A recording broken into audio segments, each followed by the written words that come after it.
उपराष्ट्रपति जगदीप धनखड़ बुधवार को अरुणाचल प्रदेश के दौरे पर रहे। यहां ईटानगर हाईवे अड्डे पर पहुंचे धनखड़ का राज्यपाल लेफ्टिनेंट जनरल के.टी. पटनायक और केंद्रीय मंत्री किरेन रिजिजू ने उनकी अगवानी की।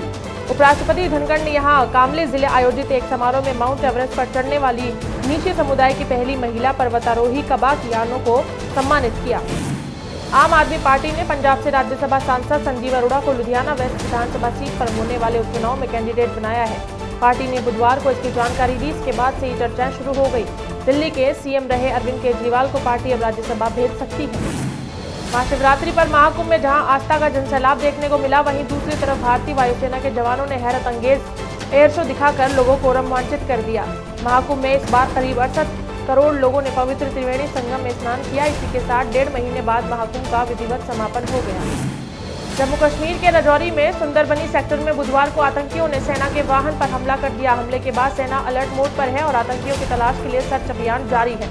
अटैक राजौरी ने नियंत्रण रेखा के पास हुआ। सेना के अधिकारियों ने बताया कि राजौरी जिले में एलओसी के पास एक गांव में संदिग्ध आतंकियों ने सेना के एक वाहन पर गोलीबारी की। यह रास्ता आतंकवादियों का पारंपरिक घुसपैठ वाला मार्ग माना जाता है। अमेरिका रूस और यूक्रेन के बीच चल रहे युद्ध को खत्म करवाने की कोशिश कर रहा है। इसी बीच यूक्रेनी राष्ट्रपति वोलोदिमीर जेलेंस्की के इस सप्ताह के आखिर में अमेरिका पहुंचने की संभावना है। माना जा रहा है इस दौरे के दौरान यूक्रेन अमेरिका के बीच मिनरल्स डील को मंजूरी मिल सकती है। इसी बीच रूस ने भी अमेरिका को बिजनेस डील ऑफर देते हुए कहा कि अमेरिकी कंपनियां चाहे तो रूसी कब्जे वाले यूक्रेन में एल्यूमिनियम खदानों के जरिए अच्छा पैसा कमा सकती है।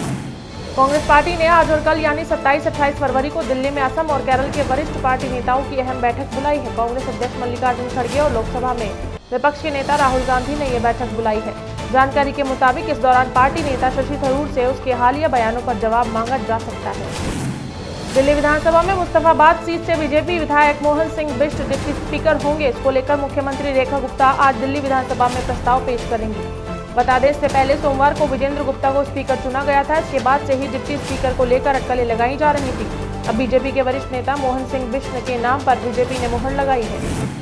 तमिलनाडु में 3 भाषा नीति को लेकर जारी विवाद के बीच केंद्रीय मंत्री अमित शाह बुधवार को राज्य के दौरे पर रहे। यहां कोयम्बटूर में शाह ने तमिल भाषा में बात नहीं कर पाने के लिए लोगों से माफी मांगी। इसके बाद राज्य में एम.के. स्टालिन सरकार पर हमला बोलते हुए शाह ने कहा कि 2025 की शुरुआत दिल्ली की विजय से हुई और हम 2026 का साल तमिलनाडु में सरकार बनाकर खत्म करेंगे। बिहार में इसी साल होने वाले विधानसभा चुनाव से पहले बुधवार को नीतीश कुमार सरकार की कैबिनेट में फेरबदल हुआ।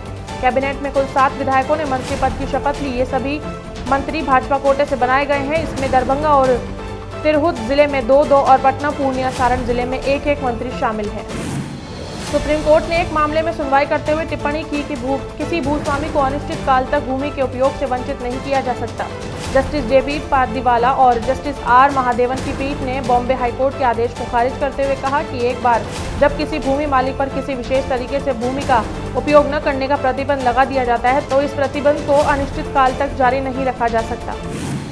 प्रधानमंत्री नरेंद्र मोदी इसी साल मई माह में एक बार फिर रूस का दौरा कर सकते हैं। जानकारी के अनुसार पीएम मोदी मॉस्को के रेड स्क्वायर पर आयोजित होने वाली 80वीं ग्रेट पैट्रियोटिक वॉर परेड में बतौर अतिथि शामिल होंगे। इस परेड में भारतीय सेना का एक दल भी शामिल हो सकता है।